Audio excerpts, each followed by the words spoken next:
In 2013, a young couple vanished during a road trip across the Nevada salt flats. 10 years later, their abandoned truck is found deep inside a sealed cave, locked from the inside miles from the nearest road. What happened in the desert that no one could explain? Matt Prescott squinted through the windshield, one hand on the steering wheel, the other loosely wrapped around a lukewarm gas station coffee. The horizon stretched out flat and colorless, the Nevada salt flats shimmering under the late morning sun like a field of white fire. Beside him, Lila hummed softly, fingers tapping on the dashboard in rhythm with a song only she could hear. It was a Friday morning in June 2013, and the two had decided to celebrate their third anniversary with something unplanned. No resorts, no hotel bookings. Just the wide-open nowhere between Reno and Ely, and the little red Chevy S10 that had been Matt's first major purchase after college. "I've always wanted to just vanish into the desert," Lila had said the night before, half joking over Thai takeout. "Well, let's vanish then," Matt had replied, unaware of how literal her wish would soon become. They packed lightly water snacks, a cooler with sandwiches and beer, a pair of disposable cameras, an old map Lila insisted on using even though Matt had GPS on his phone. It was meant to be simple, romantic, spontaneous, but spontaneity, like the desert, could be unforgiving. The trip began smoothly. They stopped in Fernley for gas-snapped pictures near an abandoned gas station and posted a smiling selfie from the edge of the flats. Lila captioned it, "Out here with my favorite ghost." Matt laughed at the inside joke. She believed in spirits. He didn't. They hadn't told anyone exactly where they were going, only that they'd be back Sunday evening. As they passed a rusted sign marked Private Mining Road, no access, Matt slowed. "Want to check it out?" Lila raised an eyebrow, glanced at the map, then smiled. "If we die, I'm blaming you." The road was barely more than 2 tire tracks worn into the salt and scrub. No signs of recent travel. They drove for another hour, turning off the main trail whenever they saw something interesting. Rock formations, a collapsed wooden structure, an old cement cistern. The desert was a graveyard of old intentions. By late afternoon, the sun was starting to hang low. Shadows stretched across the salt like ink stains. They pulled over near a shallow ridge and walked out a few hundred yards to get a better view. "Feel that," Lila said, arms outstretched. Matt stood still. The air had gone perfectly still. No wind, no bird calls. Only the sound of their own breathing and the faint crunch of salt underfoot. "It's like the world's holding its breath," she said. Matt nodded but felt an unease settle in his stomach. He shook it off, blaming the heat. They camped that night, under a spattering of stars, wrapped in sleeping bags in the back of the truck.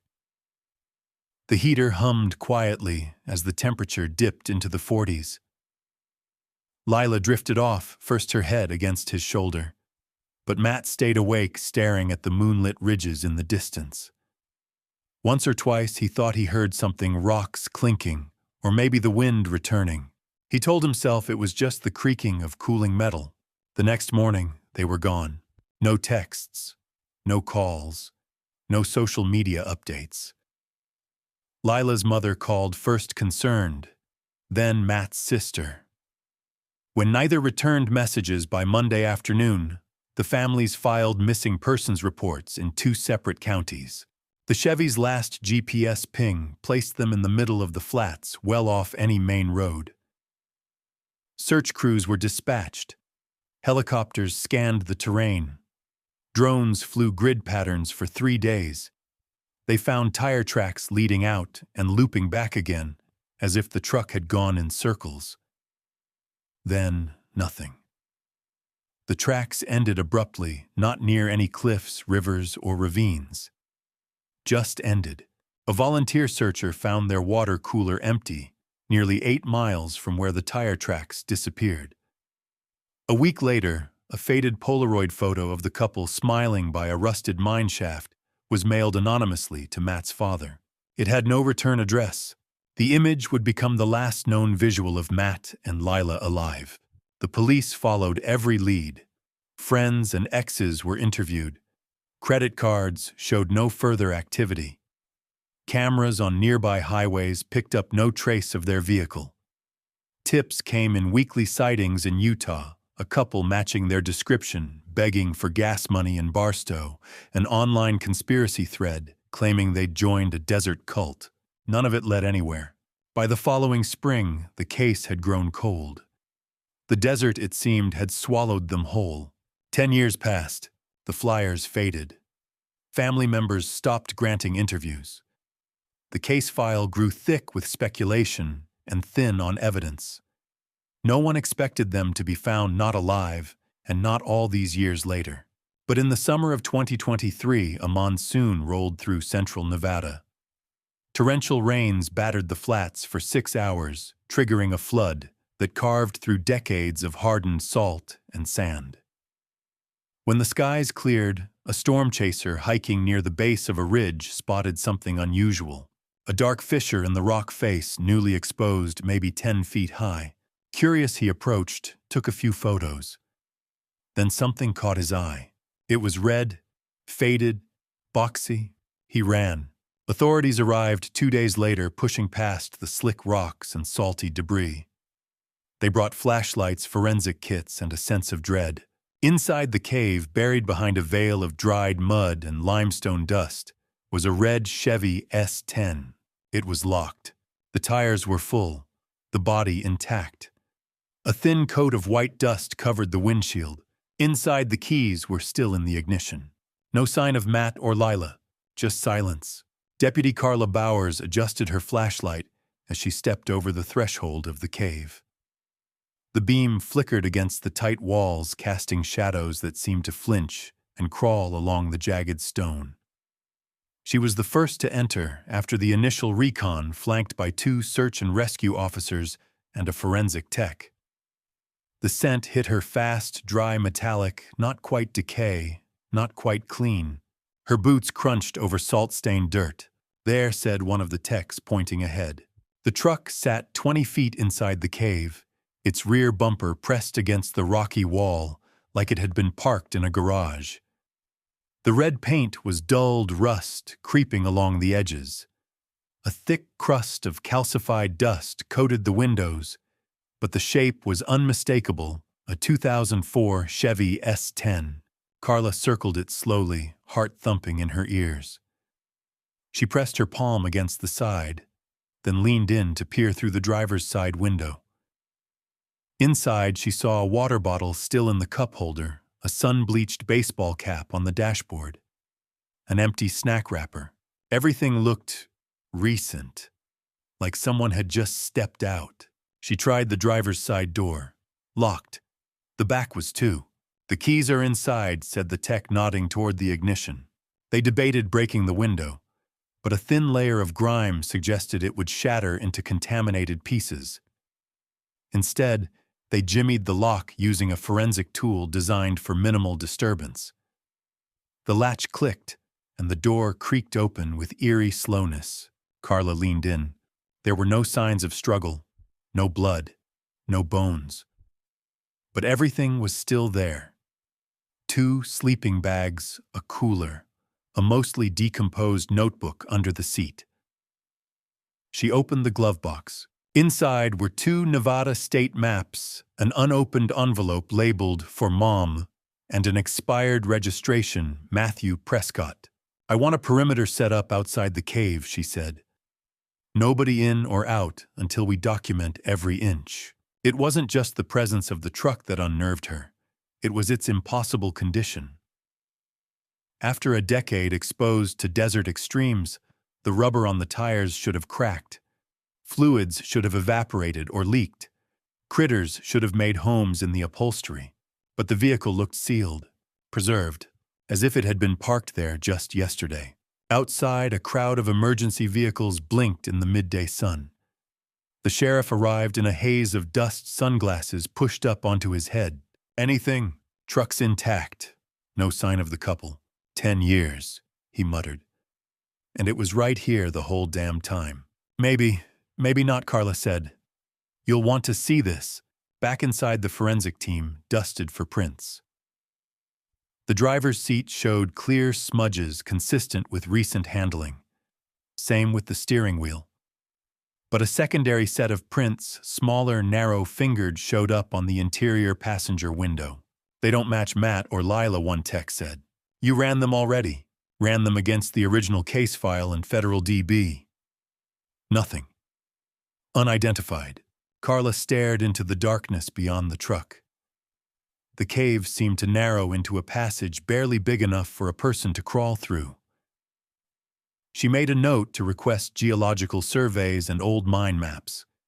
This whole region was riddled with forgotten tunnels, some dating back to the Silver Rush. Her radio crackled. Bowers, we've got something you'll want to see half buried outside the cave mouth. She exited and walked the 50 feet back to the entrance where 2 deputies were crouched by a rock outcrop. They'd uncovered a pile of stacked stones. At first glance, it seemed natural. But one of the rocks bore a human-made carving, 3 triangles arranged in a spiral. Symbol looks intentional, said the deputy. Possibly indigenous, but we've never cataloged anything like it in this area. Carla's mind was moving faster than her body. The triangle spiral tickled something deep in her memory, like something she'd seen on a conspiracy thread or a caseboard snapshot. She snapped a photo. The sheriff approached. You think this is a crime scene? I think it always was. Later that day, the truck was hoisted out of the cave by pulley and flatbed. Photographs were taken from every angle. It was like watching a time capsule emerge from the earth. Lila's journal was sent for preservation, and the glove box contents were cataloged. The 4-mom envelope was opened under supervision. Inside was a letter only a few sentences long. If you're reading this, we're probably gone. It wasn't an accident. Please don't trust anyone from the dig site near Black Hollow. That name lit up like a flare in Carla's mind. Black Hollow had been the subject of an abandoned copper mine proposal in the early 2000s. The project had gone belly up after 1 season. Rumors swirled about worker disappearances and tribal protests over sacred land. It was 18 miles northeast of the cave. She pulled the case file again and flipped to Lila's employment records. Summer intern for a private archaeological consulting firm. Same one that surveyed Black Hollow in 2012. Carla looked at the cave again. The sudden flood had uncovered it, but someone had gone to great lengths to seal it long before. The location was perfect, remote, flat, invisible unless you were standing nearly on top of it. Matt and Lila hadn't driven in by accident. They'd been running, and they'd been hidden by someone who didn't want them found. That night, she stared at the photos of the truck, still with dust on its hood, still radiating that frozen-in-time energy. Something about the interior unsettled her. The passenger seat had been reclined all the way back, and the seatbelt had been torn, not cut, but frayed like something or someone had yanked it hard. Forensics didn't find blood, but they did find hair. Black, long, not Lila's. Carla opened her notebook and circled one word. Why? The press caught wind of the discovery by morning. Headlines spun fast. Missing couple's truck found after decade. Nevada mystery reopened by flash flood. Evidence of foul play and Salt Flats disappearance. Reporters descended on the sheriff's department seeking statements, photos, anything they could get. But the investigation team held the line, especially Deputy Carla Bowers, who had already marked the cave site as the most complex scene she'd worked in 15 years. Back at the station, Carla stood in the evidence room, the Prescott file spread across a long metal table. She read old notes, re-interview summaries, dead leads, photos of sunburned volunteers searching scrubland with dogs. And now added to the growing archive were photos of that strange symbol etched onto the rock and the note from Lila warning her mother not to trust anyone connected to Black Hollow. She needed eyes on that site. Carla phoned a contact at the Bureau of Land Management, and by that afternoon, she was standing at the broken fence surrounding the abandoned dig. The place had been forgotten, left to the elements after budget cuts, and what locals called bad juju. There was nothing left but caved-in scaffolding, a rusting trailer, and a sagging tent. But something about it made Carla's skin crawl. "Be careful where you step," called James Ortega, a retired geologist she'd called in. He crouched near a stack of crates that had collapsed under the sun. "This whole place is layered with old mine paths. They sealed off most of it years ago, but not all." He wiped sweat from his brow. "You said this was about that couple, Matt and Lila." Carla nodded. "She interned here the summer before they disappeared." Ortega leaned against the crate. "They left in a hurry." "I remember. Something happened on the second week of the dig. Management shut us down, citing safety violations, but no one ever told us what the real issue was. Some of the workers swore they saw figures watching them at night. One guy even said he followed tracks into the salt and got turned around. Came back barefoot and wouldn't speak for days." "You believe him?" Ortega shrugged. "Doesn't matter what I believe. We were on land some of the tribal elders said should have been left untouched. The warnings were clear, but nobody listens when there's money in the ground." Carla photographed the site and found her way into the trailer. The dust inside was thick, but a few old folders remained in a locked cabinet she forced open. Inside, project maps, lists of field crew, and strangely a photo that stopped her cold. Lila, not smiling, not posing. Standing in front of a large boulder, her back slightly turned, her face caught mid-expression, as if she'd just heard something behind her. The edge of the photo was burned, but in the background, carved faintly into the boulder, was the spiral triangle symbol. She pocketed the photo. Meanwhile, the forensic team was still analyzing the truck. The engine was intact. No major structural damage. The fact it had remained preserved without evidence of water damage, animal intrusion, or rusted-out systems was almost beyond belief. It was as though it had been stored in a sealed vault. The glove box had yielded another detail. Underneath the envelope to Lila's mother was a small scrap of paper wedged deep into the seam, a receipt from a gas station dated 2 days after the couple's supposed disappearance. The location, Austin, Nevada, hours away from their last known location. The timestamp was 2:36 a.m. It didn't make sense. That same night, Carla sat at home, her walls pinned with photos and red thread, not unlike a cliché from an old detective movie. The difference was this time the threads didn't connect. Each lead frayed into mystery. Each discovery added more shadows. She reread the warning in Lila's letter. "Don't trust anyone from the dig site." She checked the original employee list. Most of the names were dead ends. Moved. Disconnected. One had overdosed in 2015. 2 others had sealed records, reasons unknown. But one name stood out: Dr. Caleb Rains, lead anthropologist on the dig, early advocate for expansion. He'd made news briefly for pushing into restricted tribal zones before the project was shut down. Carla called every number tied to him. None connected. But a news clip showed he'd been quoted in a university article from 3 years ago under a different name. She dug deeper. Dr. Caleb Rains had legally changed his name in 2014 to Carl Rain. He now lectured occasionally at a small private college near Tonopah. She made a note to visit him in the morning. That night, she returned to the cave one more time. Alone. She left her truck idling, floodlights pointed into the now exposed entrance. Everything had been cleared out, tagged, bagged. But she wanted to feel the place. Wanted to stand where Matt and Lila had stood. The cave seemed even darker now that it was empty. Her footsteps echoed. She stood at the back wall where the Chevy's bumper had pressed against stone. Ran her fingers along the rough surface.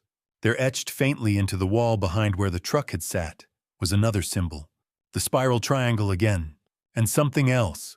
A handprint. Small, slender. Pressed deep into the stone like it had been burned in. Not carved.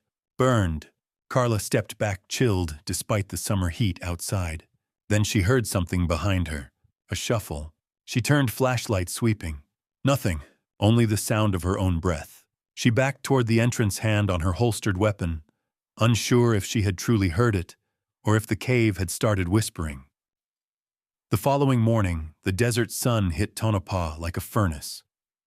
Carla parked outside a modest brick building bearing a rusted sign, Desert Basin College, Anthropology Department. Inside, it smelled of dust and aging paper. She asked for Dr. Carl Wren, and after a long pause, a student assistant led her to a small, book-cluttered office at the far end of the hallway. Dr. Wren, Carla asked, stepping into the doorway. A tall, stoop-shouldered man turned around slowly from a chalkboard filled with indecipherable scrawl. He wore thick glasses and a beige sweater inappropriate for the heat. "Yes," he said, cautious. "How can I help you?" Carla flashed her badge. "Deputy Carla Bowers. I need to ask you a few questions about the Black Hollow excavation. You were involved, weren't you?" His jaw tightened. "That was over a decade ago." "I know, but I'm investigating the Prescott disappearance." He went still. "The couple that vanished in 2013. You worked with Lila Prescott, didn't you?" Dr. Wren's eyes flicked toward a bookshelf, then back to her.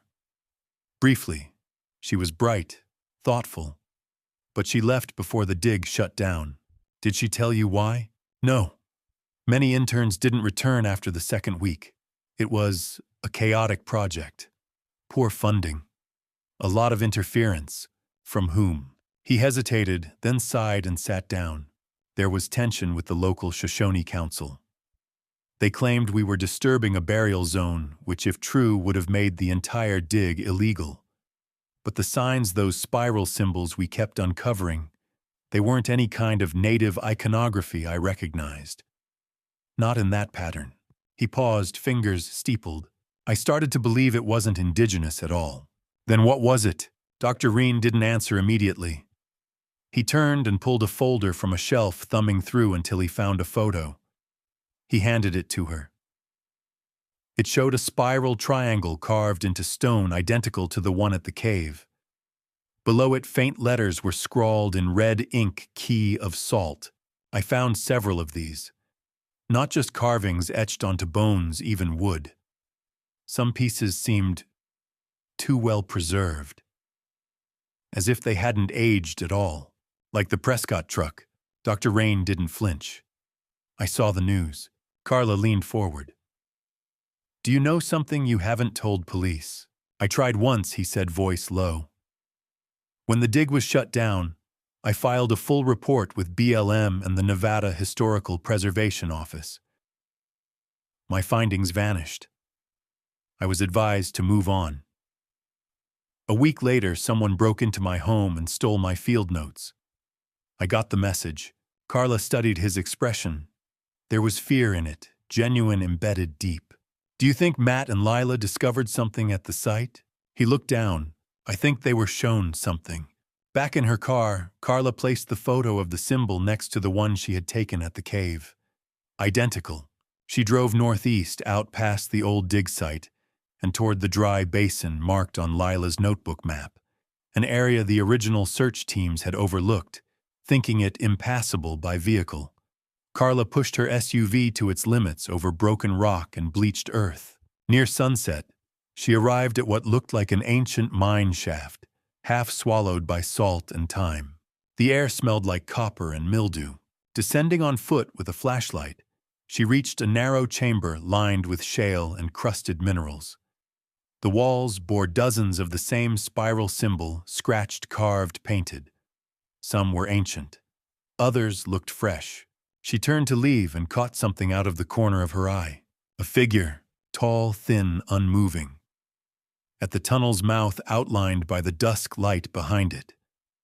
It didn't approach. Just stood there. Carla froze. Her hand slid to her hip, but something in her gut told her not to draw.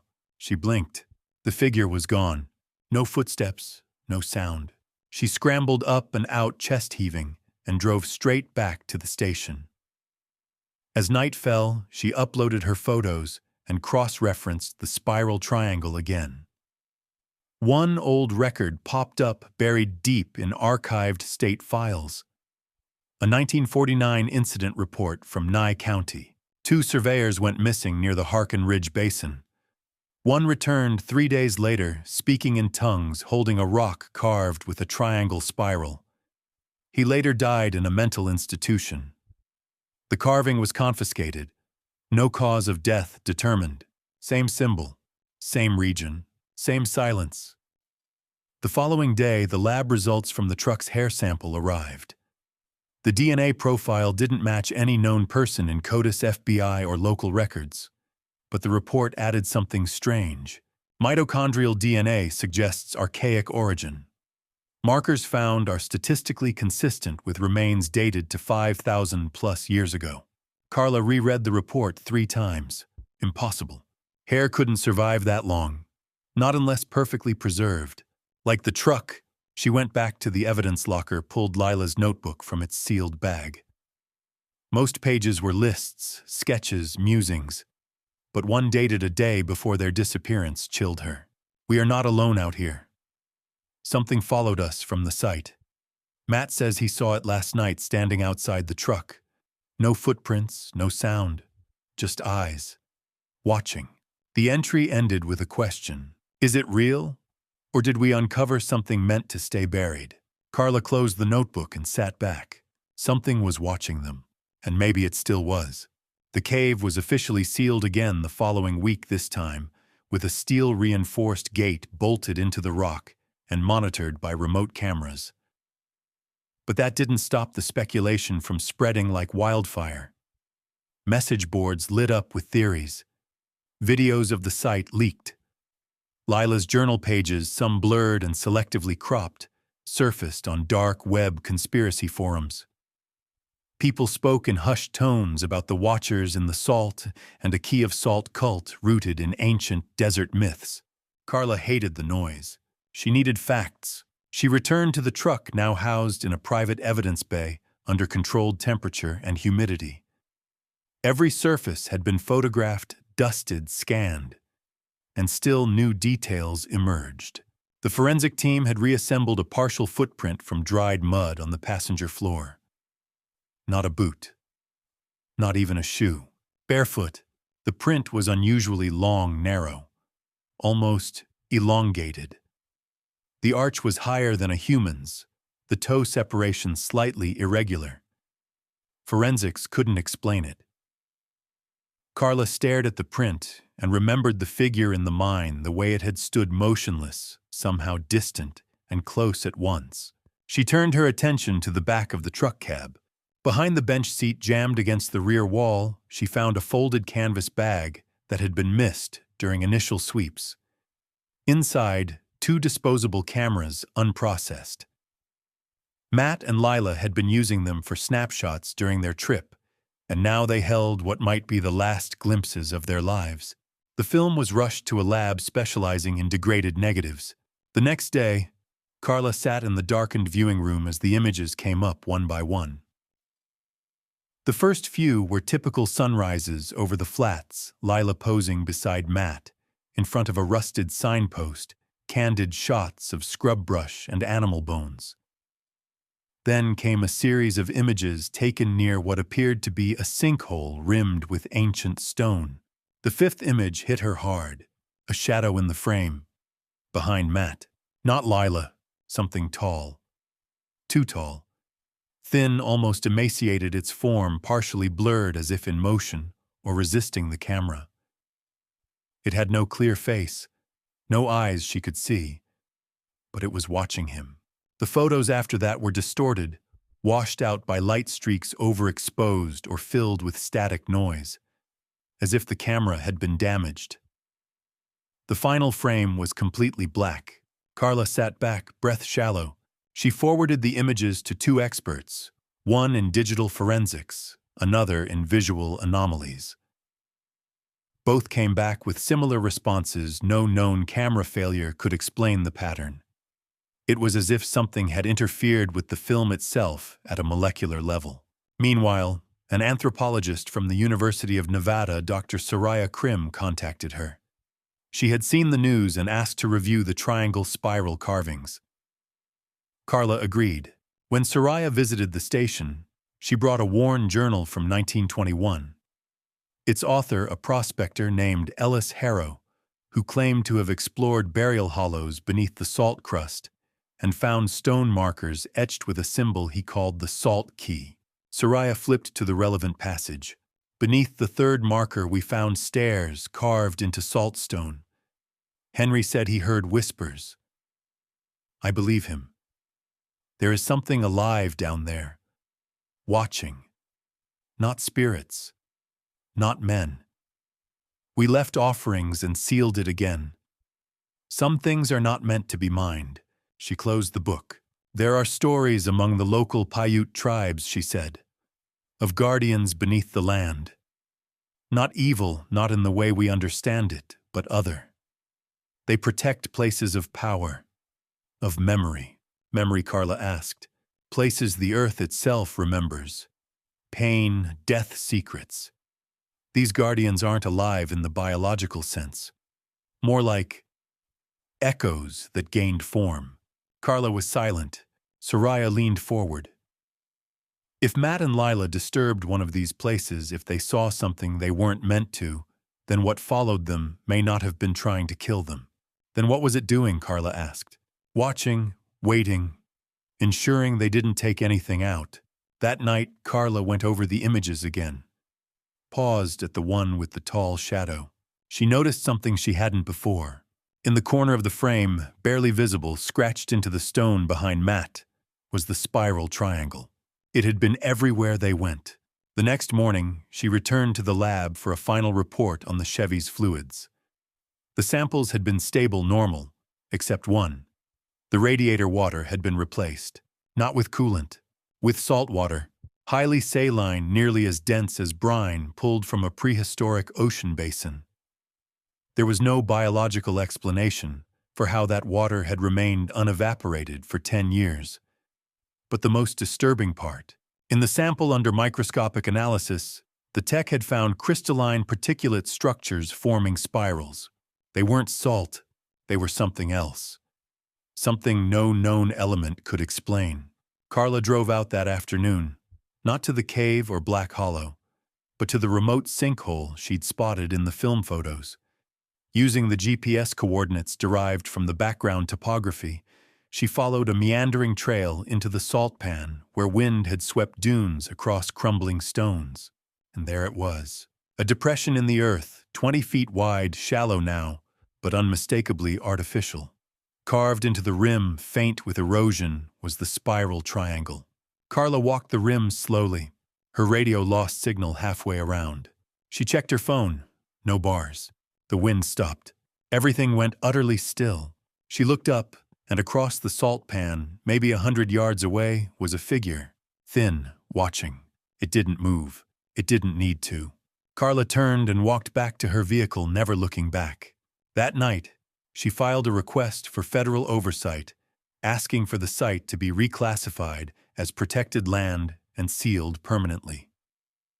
She cited safety concerns, cultural risk, environmental instability. She didn't mention the figure. Some truths didn't belong in reports. The Prescott truck was moved again, this time to a restricted military-adjacent research facility near Fallon. Carla wasn't told in advance. She found out through a redacted interagency memo that landed on her desk 2 days later. The justification was vague. Presence of unidentified mineralogical patterns, security interest in anomalous preservation. When she called to protest, her superior only gave her a look. This one's above our pay grade now, Bowers. She felt it, something slipping away. The story was being buried. Again. But she still had Lila's notebook. And she hadn't yet followed up on the strangest part, the phrase she kept seeing, repeated, scribbled in margins, underlined in the final entries, sometimes mid-sentence. We shouldn't have taken it. What had they taken? Carla reread those last pages. On one of them, barely legible through water damage, Lila had drawn what looked like a medallion, a flat circle with 3 spirals inside each curling outward like arms of a galaxy. Below it, one line Matt didn't want to touch it. But I heard it whisper. She flipped through the notebook again and found a folded paper pressed deep between 2 pages.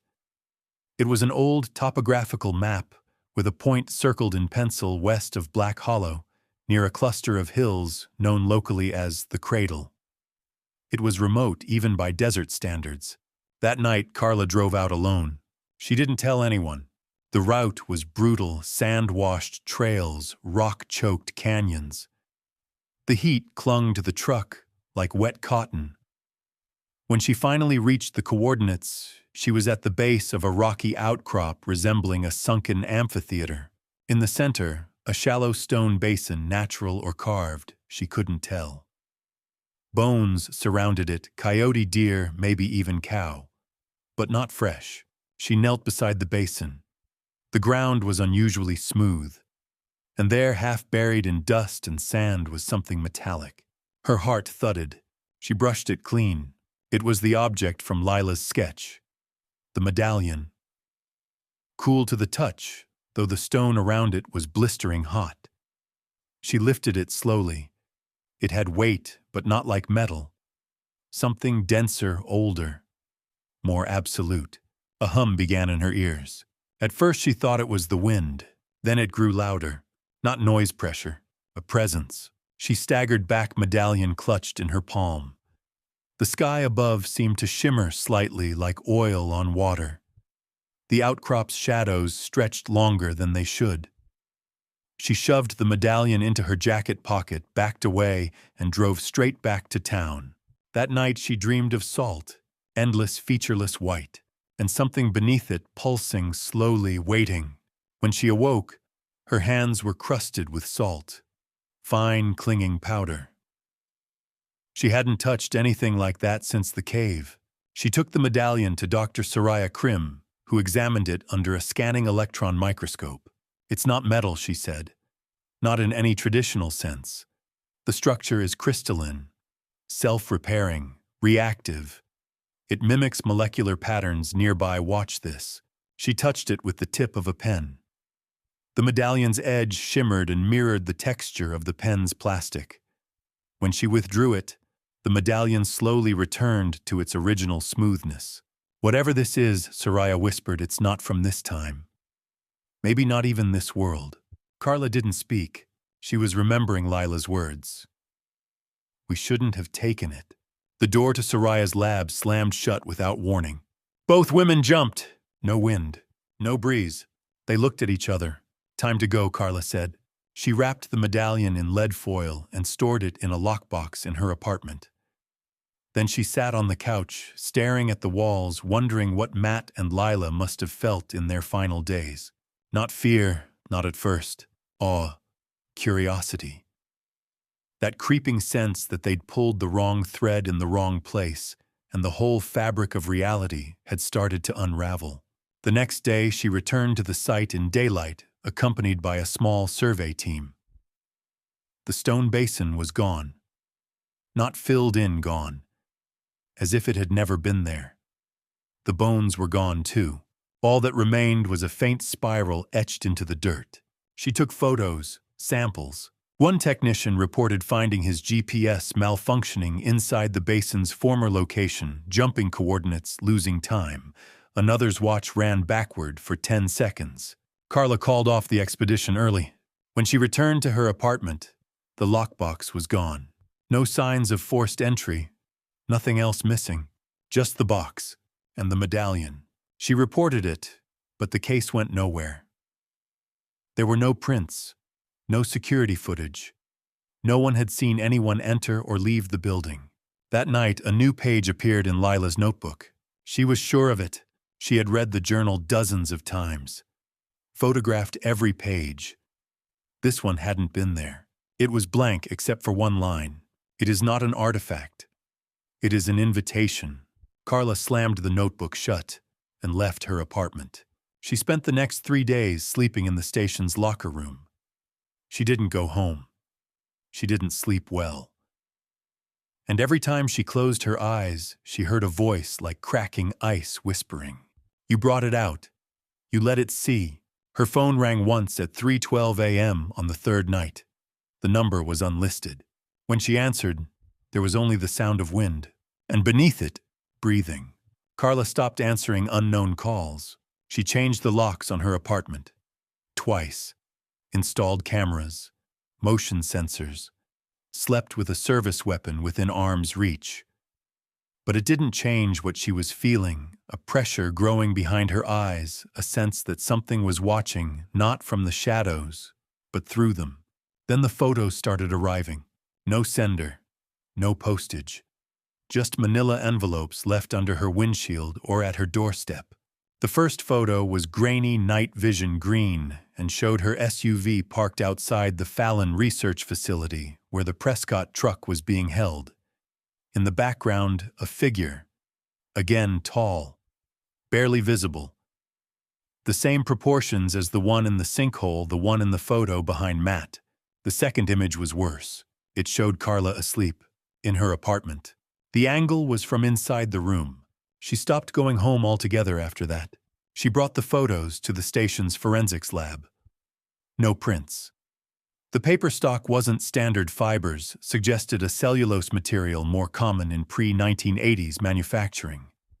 The ink, too, was inconsistent with anything modern.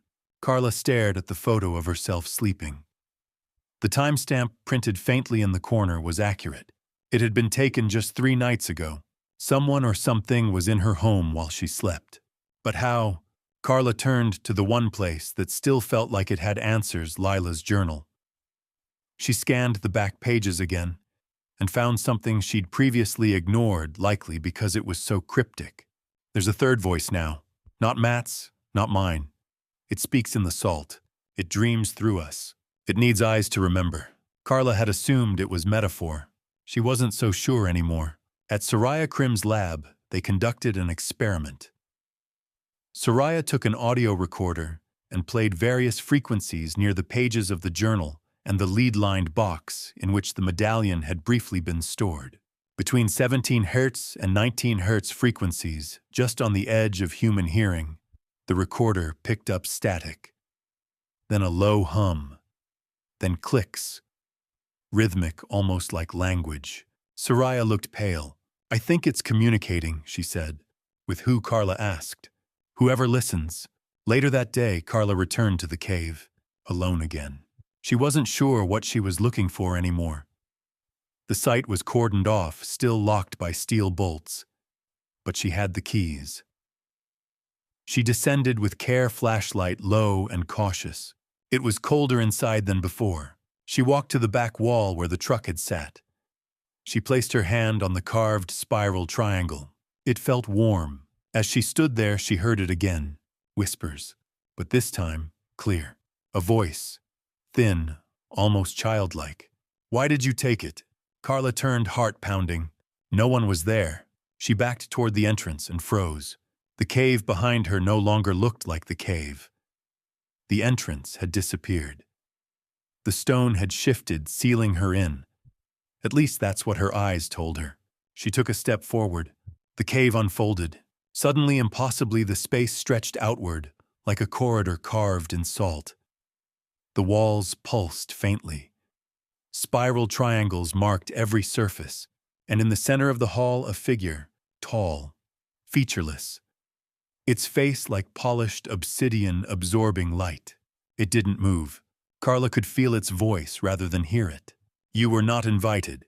She backed away, stumbling. Then just as quickly the cave snapped back. The walls shrank. The corridor was gone. The entrance stood open behind her. She ran. When she reached her truck, her hands were shaking. On the passenger seat, where she hadn't left anything, sat a single Polaroid, Matt and Lila, taken from behind them, both looking over their shoulders in fear. In the background, a blurred silhouette stood among the salt. The photo was fresh, developed. Impossible. Carla drove straight to Soraya. "This isn't over," she said, laying the photo down. Soraya looked at it and nodded slowly. It never was. They scanned the image. Same strange fibers in the paper. Same blurred anomaly in the background. The salt around the feet of the figure in the photo was melted, as if it had burned through it, not stood on it. They zoomed in again. Just over Matt's shoulder, carved faintly into a salt-encrusted rock, was another symbol. Not the spiral triangle. This one was new. 3 circles concentric with sharp lines between them, like a seal. Underneath it, a single word had been scratched into the stone. Return. Carla sat down hard. What if the medallion was part of a set, she asked. Soraya nodded slowly. Then someone or something is waiting for the rest. That night, Carla dreamt of water. Not the desert. An ocean of black salt. And beneath it, eyes opening.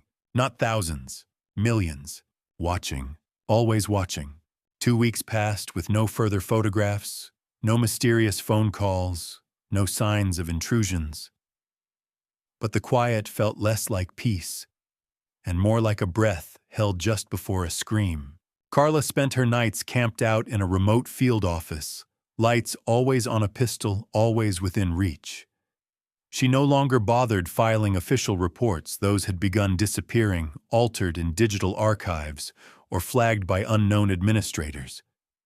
Each day she grew more certain someone wanted this buried. Not just the truth of what happened to Matt and Lila, but what they found. That's when she got a call from forensics. They had finished their deep analysis on the prints found inside the Prescott truck, the ones that didn't match anyone. The voice on the line paused. They still don't. But it's more complicated than that. How? There's a 6th fingerprint. It doesn't have a central whorl, no ridge patterns, no visible dermal lines at all. But the print exists. It left oils, pressure points. The system reads it as a physical impression, but not from human skin. Carla closed her eyes. What does that even mean? We don't know. It's like the shape of a hand was pressed into the surface by something trying to be human. It's not skin. It's something else. That same day, a drone survey team dispatched to reassess the original salt basin site sent in their report. Carla had requested it weeks ago, asking them to scan a 10-mile radius for subsurface anomalies, anything that might hint at man-made structures or sealed caverns. The report identified 11 such formations. Most were deep hundreds of feet below the surface. Some sat beneath hills. Others floated in vast, flat stretches of basin inaccessible by standard vehicles. Each anomaly shared one key characteristic: a dense mineral core ringed by shallow tunnels or open shafts like spokes around a hub. Soraya reviewed the scans and spoke in a whisper. They're like hives. That night, Carla met with the only person still alive who had worked the Black Hollow site before its collapse and had not completely disappeared, a former rig operator named Glenn Hart. He was a recluse now living off-grid in a canyon cabin, reachable only by ATV.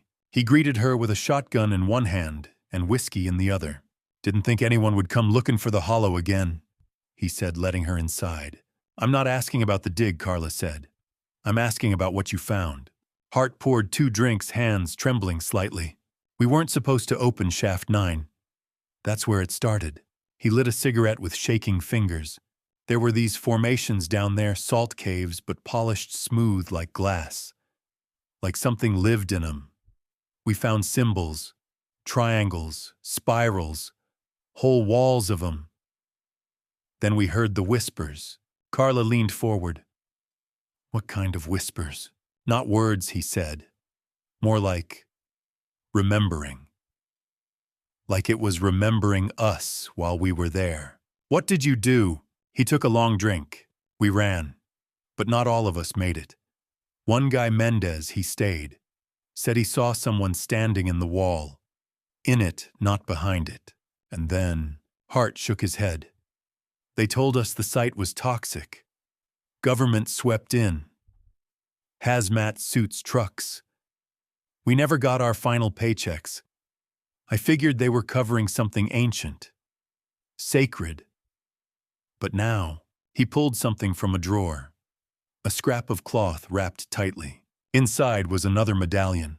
It was identical to the one Carla had found, except this one was cracked. I took it. I don't know why. Just did. But ever since, I haven't dreamed right. I wake up with salt in my ears. Sometimes I bleed from the nose. I see lights under the sand at night. Carla reached to take the medallion. Don't, he said quickly. It doesn't like to be touched. That's when Carla asked, What do you mean it? Hart looked her in the eyes. You think these are objects? They're not.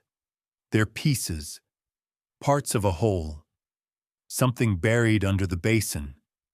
Something older than us. It's been watching from below for a long time. The medallions, they're just eyes. Carla drove back to town in silence. Hart's words rolling through her mind like distant thunder. She didn't bring the medallion, he refused to let her. Maybe for the best. When she arrived at Soraya's lab to tell her the door was already ajar, the lights were off. She stepped inside slowly. The air was cold. A single object sat on Soraya's desk, Lila's journal, open to a page Carla had never seen before. The ink was wet. One more piece, one more eye. Then it sees everything. Carla backed out of the lab. She called Soraya's cell. No answer. Sent texts. No response. She checked the campus security feed. The footage showed Soraya entering at 3:04 p.m. At 3:11 p.m., the lights in the lab flickered, and something moved through the frame. A tall blur. No definition. Just distortion. Soraya never left the building. Carla stared at the final frame. The security camera lens cracked on its own seconds later. That night, Carla returned to her field office. She sealed herself inside. Laptop off. Phone battery removed. She opened Lila's journal again, hoping absurdly that it would offer comfort. Another new page had appeared. The last medallion was never meant to be found. But it's already watching you. Carla threw the journal across the room. The wind outside picked up, though none was forecast. She stood, hand on her gun, as the lights flickered once. Twice. Then everything went dark. The backup lights flickered to life. First dim red emergency bulbs that cast the room in a blood-colored haze. Carla's breath steamed in the air. The temperature had dropped 20 degrees in minutes. She stood perfectly still, back pressed to the wall, pistol drawn. Something was outside. Not a shape she could see yet, but a pressure like the air had grown thick with presence. The motion sensor in the hallway clicked, once, then fell silent. The door handle twitched, once, twice, then slowly turned. Carla leveled the weapon. The door creaked open, empty, only shadows. But there on the floor was another photo. Carla approached it cautiously, kicked it over with her boot. It showed her taken from behind, standing in front of Glenn Hart's cabin less than 12 hours ago. But what chilled her wasn't the timestamp. It was what stood just beyond the tree line. A shape barely visible in the corner of the frame. Too tall, too thin. Watching. It had followed her there. She locked the door again, sat with her back against it. The medallion was gone, taken from her apartment days ago, but she felt its presence still, like it had marked her, like a beacon. On a hunch, she took out the notebook. Another new page. The last gate is opening. That's when the lights came back on. All at once, she stood up, blinking in the sudden brightness. On her computer, powered down minutes ago, a single file now glowed on the screen. Recorded dreams.log. She hadn't opened it, hadn't seen it before. The file contained transcriptions of audio, her own voice muttering in sleep. The timestamps matched the past 5 nights. Some entries were nonsense. Others were simple phrases repeated. Don't look at the door. It's not a dream.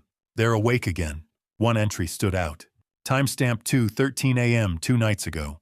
Her voice trembling. I saw what's under the salt. She closed the file. Deleted it. Yanked the battery from the machine. There were still 11 sites based on the survey drone scans. 11 cores, all shaped like sealed chambers. Carla had a theory now that each medallion corresponded to one of those anomalies, that each one opened or activated something. She wondered how many had already been disturbed. She didn't want to know, but one final question remained, the same one that had started this whole nightmare. Where were Matt and Lila? The answer came from an unexpected place. A letter, mailed directly to her office, postmarked from a Nevada ghost town called Ione. Inside was a single sentence typed in courier font. They were returned to the salt, along with a GPS coordinate. Carla checked the map. It was a shallow canyon northwest of the cradle, unmarked, uninhabited, unreachable except by foot or high-clearance vehicle. She went, alone. No radio, no tracking, no backup. The canyon was as empty as it looked on the map until she found the crevice, a crack in the canyon wall just wide enough to slip through. Inside, the temperature dropped. Salt glittered along the stone like frost. Then the path opened into a chamber, and in the center 2 bodies, perfectly preserved, Matt and Lila. Not mummified, not skeletonized. They looked asleep, no decay, no damage, just salt crusting the edges of their clothing and hair. Eyes closed, fingers entwined. Carla fell to her knees. She checked for pulse warmth, anything, but they were cold. Still, dead but not dead, preserved, entombed. She looked at the floor between them, another spiral triangle, this one drawn in ash. Above it, scrawled in faint letters on the ceiling stone, "Only those who listen will see." She staggered out of the chamber, climbed back through the crevice, heart hammering. Above her, the sky had shifted. Clouds moved unnaturally fast. The sun dimmed, though it was high. She didn't wait. She left the canyon, her mind reeling. They had been brought here, not killed, not buried. Returned, just as the letter said. Whatever had watched them hadn't destroyed them. It had claimed them. And now Carla had seen it, and it had seen her. That night, she burned the journal. She drove into the desert and buried her badge. She left her phone behind, her identity, her access, and disappeared. For the next 6 months, no one heard from her. Until one evening, a ranger near Pyramid Lake found an envelope duct-taped to the door of his trailer. Inside was a photograph. Carla standing alone in the center of the salt flats, arms spread, eyes closed. And behind her, etched into the ground, was the newest spiral triangle, still smoldering. Winter came late to the salt flats, arriving not with snow, but with silence. In December of that year, a geological survey drone flying low across the cradle anomaly captured something unexpected, an aerial image of a perfectly symmetrical formation carved into the salt. 3 spirals connected by sharp-angled lines forming a pattern nearly 100 feet wide. No tire tracks, no footprints, no explanation, just the shape. It was gone 2 days later, erased by wind or something else. Back in Tonopah, locals began to talk again. Stories resurfaced. A power company worker claimed to see lights rising from the hills at 3:00 a.m., pale blue, moving too quickly to be drones, too erratic to be man-made. A hiker went missing for 12 hours and returned barefoot, eyes glassy, repeating a single phrase, "It's watching through the stone." And across state lines, obscure online forums started lighting up, with patterns, more reports of missing people near ancient dig sites. The spiral triangle symbol appeared in the margins of obscure geological white papers. Unexplained mineral anomalies were found at 3 previously stable mine shafts in Utah, New Mexico, and Arizona. Each time someone filed the information under fiction. But Carla Bowers knew better. By January, Carla had re-emerged, sort of. She was seen in Northern California under a new name, purchasing books on Sumerian mythology, paleogeography, and subaudible frequencies. She no longer used credit cards. No phone. No social media. But she was tracking something. She'd mapped the 11 anomaly sites, then slowly 12, then 13. They formed no simple pattern, no perfect circle or line. But when she plotted them on an ancient tectonic model, a disturbing shape emerged. It resembled a fractured eye, not metaphorical. A literal eye, its iris dead center in the old salt flats where Matt and Lila had vanished. Carla's research began shifting. She no longer asked who the watchers were. She began asking what they remembered. According to some of Lila's recovered journal pages, now digitally archived in fragments, the medallions were not just symbols, they were keys. Carla came to believe that when the medallions were returned to the earth in their correct locations, they did not open something, they awakened it. The final known sighting of Carla occurred in March. A gas station clerk in southern Nevada reported a woman matching her description stopping in just before dawn.